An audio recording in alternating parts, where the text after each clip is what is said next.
Evangelho segundo São Mateus, capítulo 26.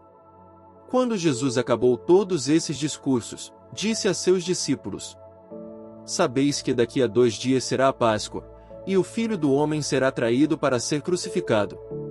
Então, os príncipes dos sacerdotes e os anciãos do povo reuniram-se no pátio do sumo sacerdote, chamado Caifás, e deliberaram sobre os meios de prender Jesus por astúcia e de o matar. E diziam, sobretudo, não seja durante a festa. Poderá haver um tumulto entre o povo. Encontrava-se Jesus em Betânia, na casa de Simão, o leproso. Estando à mesa, aproximou-se dele uma mulher com um vaso de alabastro, cheio de perfume muito caro, e derramou-o na sua cabeça. Vendo isso, os discípulos disseram indignados: para que este desperdício? Poderia vender este perfume por um bom preço e dar o dinheiro aos pobres. Jesus ouviu-os e disse-lhes: por que molestais esta mulher? É uma ação boa que ela me fez. Pobres vós tereis sempre convosco. A mim, porém, nem sempre me tereis. Derramando esse perfume em meu corpo, ela o fez em vista da minha sepultura. Em verdade eu vos digo, em toda parte onde for pregado este evangelho pelo mundo inteiro, será contado em sua memória o que ela fez. Então, um dos 12, chamado Judas Iscariotes, foi ter com os príncipes dos sacerdotes e perguntou-lhes: que quereis dar-me e eu vô-lo entregarei?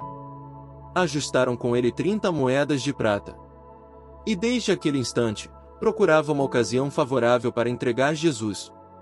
No primeiro dia dos ázimos, os discípulos aproximaram-se de Jesus e perguntaram-lhe: onde queres que preparemos a ceia pascal? Respondeu-lhes Jesus: ide à cidade, à casa de um tal, e dizei-lhe: o mestre manda dizer-te, meu tempo está próximo. É em tua casa que celebrarei a Páscoa com meus discípulos. Os discípulos fizeram o que Jesus tinha ordenado e prepararam a Páscoa. Ao declinar da tarde, pôs-se Jesus à mesa com os 12 discípulos.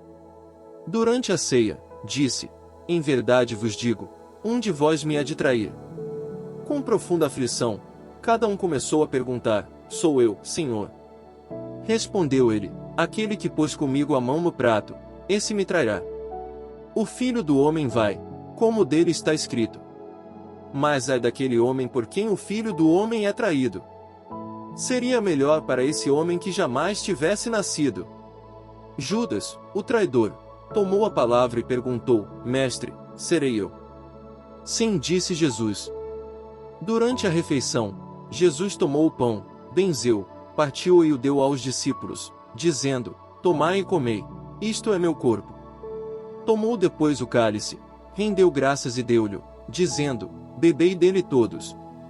Porque isto é meu sangue, o sangue da nova aliança, derramado por muitos homens em remissão dos pecados.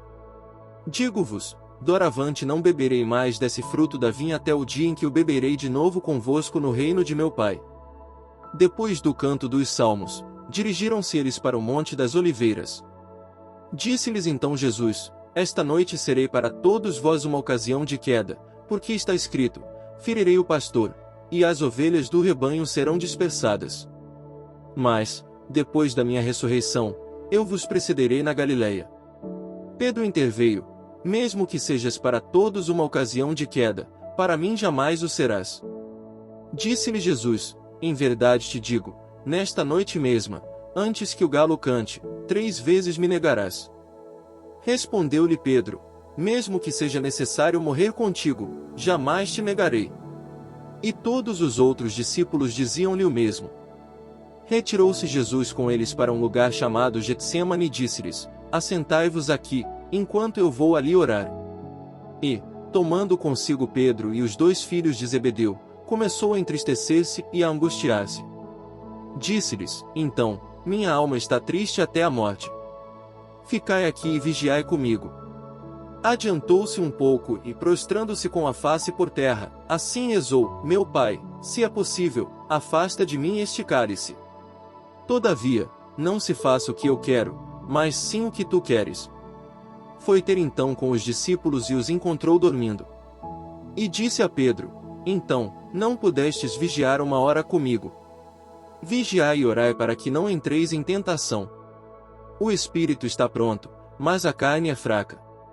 Afastou-se pela segunda vez e orou, dizendo: Meu Pai, se não é possível que este cálice passe sem que eu o beba, faça-se a tua vontade. Voltou ainda e os encontrou novamente dormindo, porque seus olhos estavam pesados. Deixou-os e foi orar pela terceira vez, dizendo as mesmas palavras. Voltou, então, para os seus discípulos e disse-lhes: Dormi agora e repousai. Chegou a hora. O Filho do Homem vai ser entregue nas mãos dos pecadores. Levantai-vos, vamos. Aquele que me traz está perto daqui. Jesus ainda falava, quando veio Judas, um dos 12, e com ele uma multidão de gente armada de espadas e cacetes, enviada pelos príncipes dos sacerdotes e pelos anciãos do povo. O traidor combinara com eles este sinal: aquele que eu beijar, é ele. Prendei-o. Aproximou-se imediatamente de Jesus e disse: Salve, mestre. E beijou. Disse-lhe Jesus: É então, para isso que vens aqui. Em seguida, adiantaram-se eles e lançaram mão em Jesus para prendê-lo. Mas um dos companheiros de Jesus desembainhou a espada e feriu um servo do sumo sacerdote, decepando-lhe a orelha.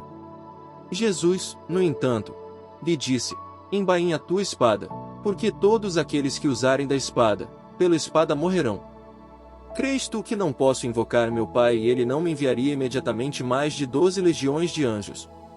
Mas como se cumpririam então as Escrituras, segundo as quais é preciso que seja assim? Depois, voltando-se para a turba, falou: Saístes armados de espadas e porretes para prender-me, como se eu fosse um malfeitor. Entretanto, todos os dias estava eu sentado entre vós ensinando no templo e não me prendestes. Mas tudo isto aconteceu porque era necessário que se cumprissem os oráculos dos profetas. Então, os discípulos o abandonaram e fugiram. Os que haviam prendido Jesus levaram-no à casa do sumo sacerdote Caifás, onde estavam reunidos os escribas e os anciãos do povo. Pedro seguia-o de longe, até o pátio do sumo sacerdote. Entrou e sentou-se junto aos criados para ver como terminaria aquilo. Enquanto isso, os príncipes dos sacerdotes e todo o conselho procuravam um falso testemunho contra Jesus, a fim de o levarem à morte. Mas não o conseguiram, embora se apresentassem muitas falsas testemunhas. Por fim, apresentaram-se 2 testemunhas, que disseram: Este homem disse: Posso destruir o templo de Deus e reedificá-lo em 3 dias. Levantou-se o sumo sacerdote e lhe perguntou: Nada tens a responder ao que essa gente depõe contra ti? Jesus, no entanto, permanecia calado. Disse-lhe o sumo sacerdote: Por Deus vivo, conjuro-te que nos digas se és o Cristo, o Filho de Deus. Jesus respondeu: Sim. Além disso, eu vos declaro que vereis doravante o Filho do Homem sentar-se à direita do Todo-Poderoso, e voltar sobre as nuvens do céu. A essas palavras, o sumo sacerdote rasgou suas vestes, exclamando: Que necessidade temos ainda de testemunhas? Acabastes de ouvir a blasfêmia. Qual o vosso parecer? Eles responderam: Merece a morte. Cuspiram-lhe então na face, bateram-lhe com os punhos e deram-lhe tapas, dizendo: Adivinha, ó Cristo, quem te bateu? Enquanto isso, Pedro estava sentado no pátio. Aproximou-se dele uma das servas, dizendo: Também tu estavas com Jesus, o Galileu. Mas ele negou publicamente, nestes termos: Não sei o que dizes. Dirigia-se ele para a porta, a fim de sair, quando outra criada viu e disse aos que lá estavam: Este homem também estava com Jesus de Nazaré.